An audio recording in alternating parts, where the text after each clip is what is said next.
Hello and welcome to Soarin. My name is Patrick and I'll be your chief flight attendant today. We'll begin boarding in a few minutes, but first I'd like to acquaint you with some important safety information. When the doors to your flight open, please take a seat and store all carry-on items in the underseat compartment. This includes cameras, purses, hats, and of course, these little beauties. Next, fasten your seatbelts, inserting them into the buckle on your right. Smaller aviators don't measure up to the height indicator on the seat. Just put the belt through the loop in the center strap before buckling.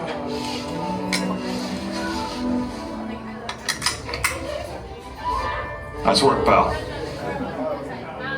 Soon you will be airborne.